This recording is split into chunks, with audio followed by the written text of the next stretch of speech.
Hey, welcome to Planet Hex Review Time. I'm Andrew Horn. Welcome back. I've taken a couple of weeks off recently from doing these short episodes in the week. Still been doing the full-length episodes of Planet Hex at the weekend, but I've taken a couple of weeks off from doing these in the week, these little short review episodes, because I've just had a lot going on at home, and sometimes life gets in the way of having nerdy fun.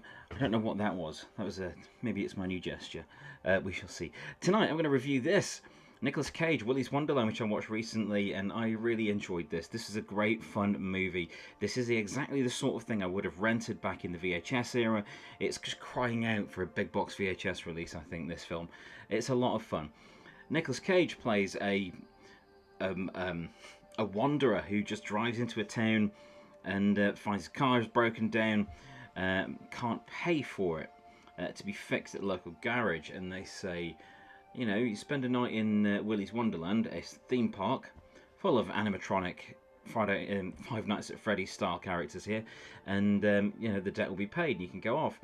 But there's a lot more at work than just him trying to fix his car, as becomes incredibly apparent. Now, it's only a short movie. It's only 82 minutes, 85 minutes or so, but it's perfect. It's perfect as it is. It's well shot, it's well made, it doesn't hang about much, and it's a good evening's entertainment if you like your horror a bit on the ridiculous side, and also if you like the sort of horror movie where the scares come from things that are intended to be cutesy or innocent. Now that is something that's big at the moment with things like Five Nights at Freddy, or you know, the Bendy games and things like that. And indeed, Willy's Wonderland is a great example of that sort of vein of scare being plumbed. Now, Nic Cage is great in it. He doesn't say anything. He screams here and there, and there's a bit of a yell here and there, but he gives a really good performance. And I think he really enjoyed putting this together. I understand it was a what was it? I know there's two movies that inspired it. The people that made it were inspired by Killer Clowns from Outer Space, and what was it? I can't remember now. There's another movie about a wanderer, and they just want to put those two movies together, and they've done that in fine style. It is a bit ridiculous. Well, it's very ridiculous, but that's the joy of it. That's the beauty of these things. They need to be a bit ridiculous. But if you can suspend disbelief for the 80-odd minutes, you'll find all the quirks of Nic Cage's Wanderer to just be really cool. I thought this was a really good, fun movie.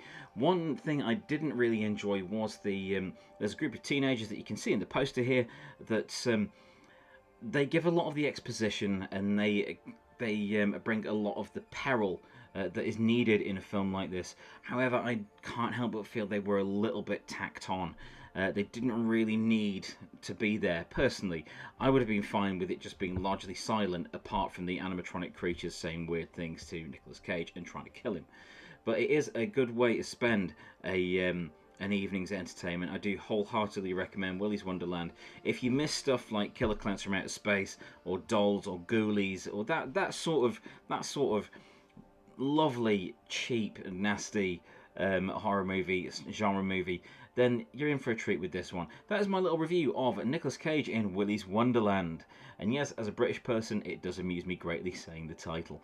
I'm Andrew Horn. Please do like and subscribe to the Planet Hex channel. At the weekend, I put out full-length videos where I talk about pop culture, VHS culture, movies, games, music, or whatever I feel like at the time. And in the week, I put these reviews out. Thank you very much for joining me for this episode of Planet Hex Review Time.